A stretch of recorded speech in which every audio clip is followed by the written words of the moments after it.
राधे कृष्णा जी, कैसे हैं आप सब? आई होप सब बहुत अच्छे होंगे, ठीक होंगे, स्वस्थ होंगे।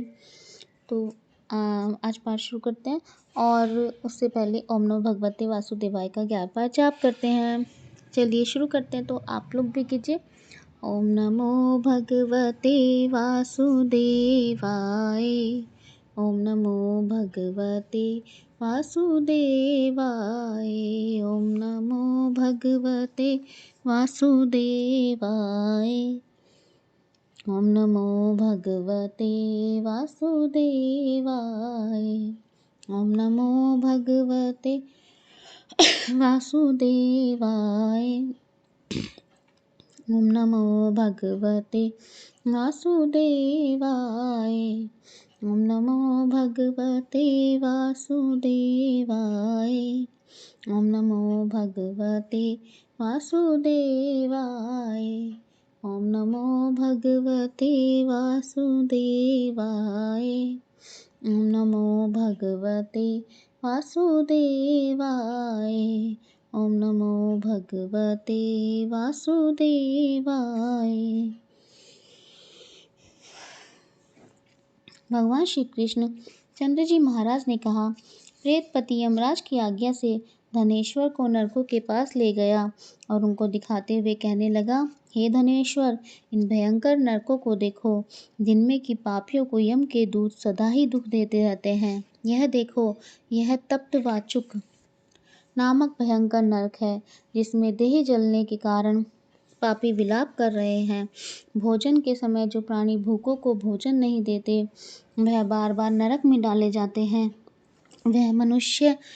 वह मनुष्य जो गुरु, अग्नि, ब्राह्मण, गो, वेद और राजा इनको लात मारते हैं, उनके पर भयंकर नरक में जलाए जाते हैं। यह 6 प्रकार के नरक अतिशय पापों के करने पर मिलते हैं। अब देखो, दूसरा अंधक मिश्र नामक नरक है। हे ब्राह्मण, सुई की भांति मुख वाले तमोत नामक कीड़े इन पापियों को काट रहे हैं। इस नरक में दूसरों का दिल दुखाने वाले पापी गिराए जाते हैं। अब यह तीसरा क्रक्रिय नामक भयंकर नरक देखो। इस नरक में पापी आरे से चीरे जाते हैं। यह नरक भी असमी, मंत्र, वर्ण आदि भेदों से 6 प्रकार का है। इसमें स्त्री तथा पुत्रों में वियोग कराने वाले प्राणियों को कढ़ाई में पकाया जाता है। 2 प्रियजनों का बिछोह कराने वाले प्राणी भी यहाँ असीमंत्र सभी तलवार की धार से काटे जाते हैं और कुछ भेड़ियों के डर से भागे जाते हैं। अब तुम यह चौथा नरक देखो। इसका नाम है अर्गल है। इसमें पापी लोग जोर जोर से चिल्लाते हुए इधर उधर भाग रहे हैं। इधर नाना प्रकार की या सांपों, फिर यमदूत पापियों को चढ़ा रहे हैं। यह नरक भी वध आदि भेदों से 6 प्रकार का है।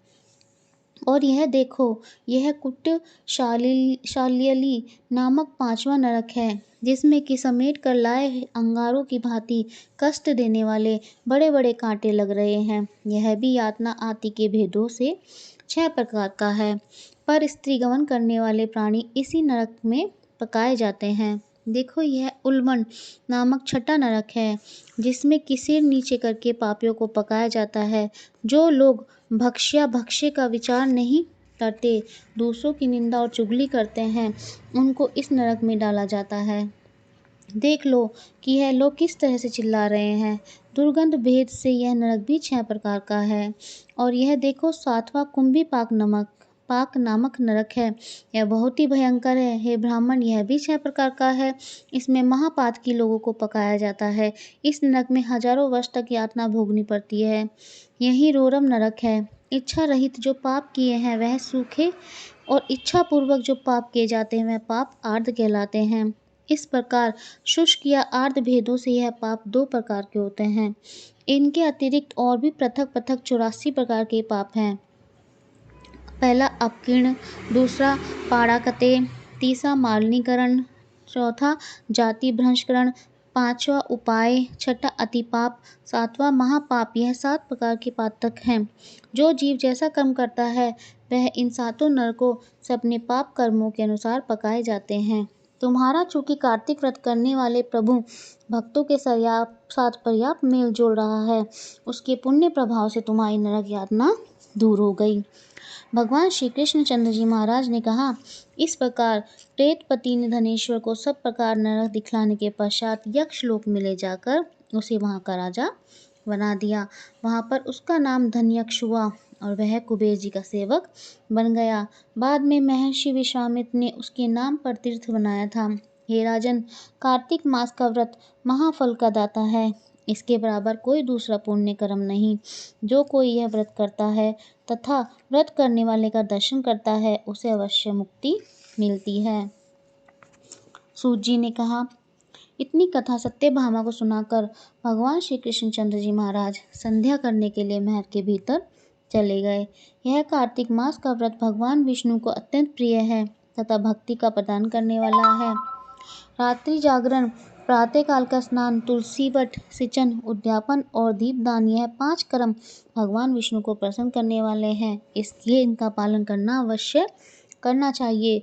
ऋषियों ने कहा, भगवान विष्णु का प्रिय, अधिक फल का देने वाला, शरीर के रोम रोम को प्रसन्न रखने वाला, इतिहास पूर्वक जो कार्तिक महात्म्य आपने कहा है, मोक्ष की चाहना करने वालों या भाग के इच्छुक मनुष्यों को यह व्रत अवश्य करना चाहिए। किंतु हम एक बात आपसे पूछना चाहते हैं, वह यह कि यदि कार्तिक मास का व्रत करने वाला किसी संकट में फंस जाए, या वह जंगल में हो अथवा वह किसी रोग से ग्रस्त हो जाए, तो फिर वह कार्तिक का व्रत किस प्रकार करे, क्योंकि यह विष्णु भगवान का अतिशय प्रिय तथा मुक्ति भक्ति प्रदान करने वाला व्रत किसी प्रकार भी नहीं छोड़ना चाहिए। श्री सूत जी ने उत्तर दिया, यदि कार्तिक व्रती किसी संकट में फंस जाए तो वीरता के साथ भगवान शंकर तथा भगवान विष्णु के मंदिर में जाकर जागरण अवश्य करे। यदि भगवान शंकर का मंदिर या भगवान विष्णु का मंदिर पास न हो तो जिस किसी भी देवता का मंदिर पास में हो उसमें जाकर रात्रि जागरण करे। अगर घना जंगल हो तो फिर पीपल के वृक्ष के नीचे अथवा तुलसी के वन में जाकर जागरण करे।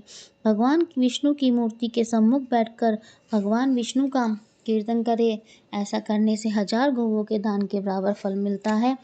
जो व्यक्ति विष्णु के कीर्तन में बाजा बजाता है, उसको बाज पे यज्ञ के बराबर फल मिलता है। और हरि कीर्तन में नृत्य करने वाले प्राणी को समस्त तीर्थों में स्नान करने वाला फल मिलता है।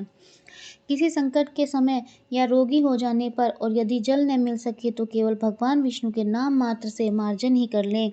यदि उद्यापन न कर सकें तो व्रत की पूर्ति के लिए केवल ब्राह्मणों को भोजन ही करवा दें, क्योंकि ब्राह्मणों के प्रसन्न होने से भगवान विष्णु भी प्रसन्न रहते हैं। यदि आप दीप दान न कर सके तो दूसरे के दीप की वायु आदि से भली भांति रक्षा करें।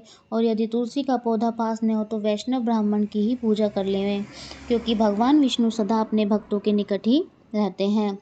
इन सबके न होने पर व्रती ब्राह्मण गो, पीपल और वट वृक्ष की श्रद्धा से सेवा करें। शौनक आदि ऋषियों ने कहा, आपने गो तथा ब्राह्मणों के सदस्य पीपल और वट वृक्षों को क्यों बतलाया है, और सभी वृक्षों में पीपल का वृक्ष और वट वृक्ष श्रेष्ठ क्यों कहे गए हैं। सूत जी ने कहा, पीपल का वृक्ष साक्षात विष्णु भगवान है, वट वृक्ष साक्षात शंकर भगवान है और पलाश का वृक्ष साक्षात ब्रह्मा है। इन वृक्षों की पूजा, सेवा तथा दर्शन से सब पापों का नाश होता है। ऋषियों ने कहा, प्रभु, हम लोगों को इसमें शंका है कि ब्रह्मा, विष्णु और शंकर वृक्ष रूप क्यों हुए, आप कृपा करके हमें बतलाइए। श्री सूत जी ने कहा, प्राचीन काल में भगवान शंकर और पार्वती विहार कर रहे थे कि उस समय उनके विहार में विघ्न डालने के विचार से ब्राह्मण का रूप धारण करके अग्निदेव वहां पर गए। विहार के आनंद का नाश हो जाने के कारण से क्रोध में भरकर श्री पार्वती जी ने समस्त देवताओं को शाप दे डाला। पार्वती जी ने कहा, हे देवताओं, विषय सुख को कीट पतंगे भी जानते हैं, उसमें आप लोगों ने देवता होकर विघ्न डाला है, इसलिए आप सब लोग वृक्ष हो जावें। सूत जी ने कहा, इस प्रकार क्रोधित पार्वती जी के शाप देने से सब देवता वृक्ष हो गए। इसी कारण भगवान विष्णु तथा शंकर भगवान दोनों पीपल और वृक्ष हो गए। इस कारण भगवान विष्णु का शनिदेव के साथ भोग होने के कारण केवल शनिवार को ही पीपल को स्पर्श करना चाहिए और किसी दिन नहीं। बोले श्री कृष्ण भगवान की जय। राधे कृष्णा जी। बने रहिए चैनल के साथ और लाइक शेयर सब्सक्राइब करना मत भूलिए। राधे कृष्णा जी।